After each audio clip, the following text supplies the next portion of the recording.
going to be doing wishbones on a Mazda 2 today. It's my brother-in-law's car and he's brought it up, and there's this insane amounts of play on the wishbone, so I thought I'd video it doing the job just so you can see what's involved in doing it. Well, I'll go out now and get some videos of it being done and show you what's what and what bolt sizes and stuff are there. I've got the wheel off now. The wishbone is this piece here. Attaches underneath there to the hub, and it attaches to part of the main frame of the car, the subframe, and then it's also attached here. On this one there's a captive nut at the top which is fixed to the car, and you undo the bolt from underneath. That one there. This one, you undo the bolt from there, and there's a captive nut inside there. And then this one here, the one that you can't see because it's too dark, there's a bolt right here. The lighting's shit, but yeah, there's a bolt right here with a nut on the other side. It just slides out and you can undo all those bolts and then just pull it out.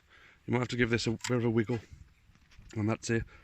I'll get a few more videos of undoing it and getting it out. Giving all the bolts a spray with some penetrating oil. Just leave it to soak for a good 5 to 10 minutes, and then have a go at undoing them. I won't try and undo them before you've given them a soak, just in case you snap something. The penetrating fluid, it helps to avoid it. We don't completely avoid it, but it does help. Well, we'll crack these nuts now, and then we'll get it off. The bolt in here, underneath there, is a 17, and that bolt over there is also a 17. The bolt that's underneath there on the ball joint is a 14mm.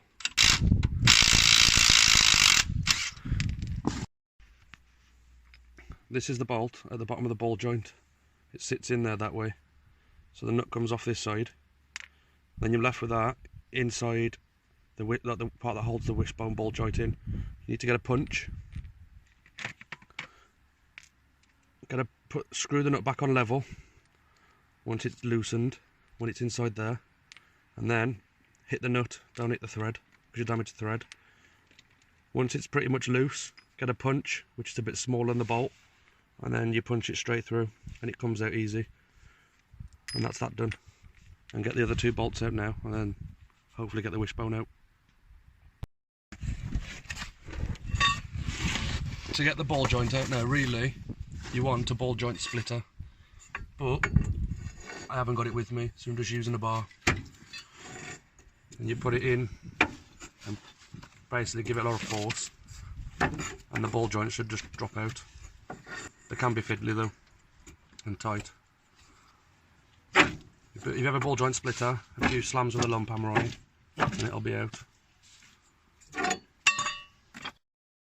Once all the bolts are out, give it all a good wiggle and a pull.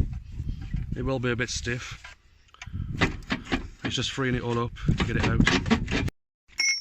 Got it out eventually. We had problems getting the ball joint out. It's just full of rust and corrosion. What you want to do is, once you've got it out, get your new one. Basically, just double check that they're the same, which we already know they have because we've already fitted one. And you've also got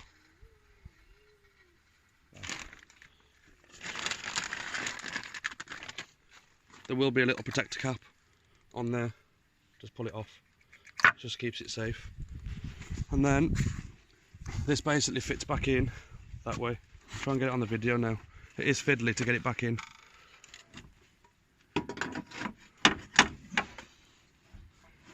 The longer part goes at the back.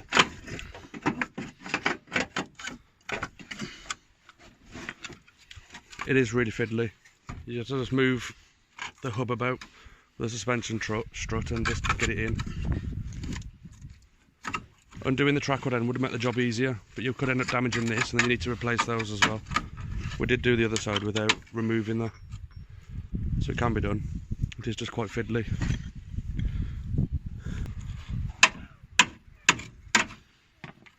Now it's just a case of getting that ball joint back in there.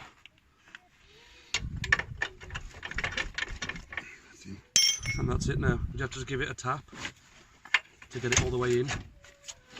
You put some bolts in the back just to hold it in place. But if you look at this one, you can see how floppy it is. I shouldn't be able to move that like that with my fingers.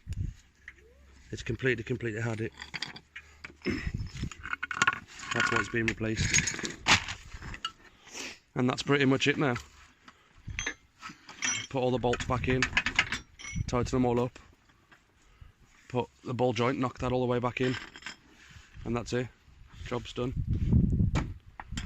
One thing to keep note of, when you're knocking this ball joint back in, there's a little recessed groove there.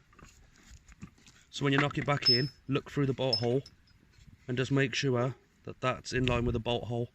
Otherwise you'll catch part of this edge with a bolt and you won't get the bolt back in. So just keep hitting on it there till this lines up with the hole, and then you put your bolt back in. Yeah, and that's how you change a wishbone on a Mazda 2. It is pretty simple. The tools you need a 17mm socket, a 14mm socket, a ball joint splitter, and that's pretty much it. And then yeah, you get it all off and then just play and fiddle about to get it back in, and that's the job done. That's the hole after the ball joint's gone in. As you can see, it's completely round so the bolt can go back in. If you can see a bit of metal on the right hand side in that hole, you've knocked it in too far or not enough. So just get the hole to look like that, and then the bolt will go back in and it's done. And that's the job done. Thanks for watching. Like and subscribe. I'll have more videos coming soon.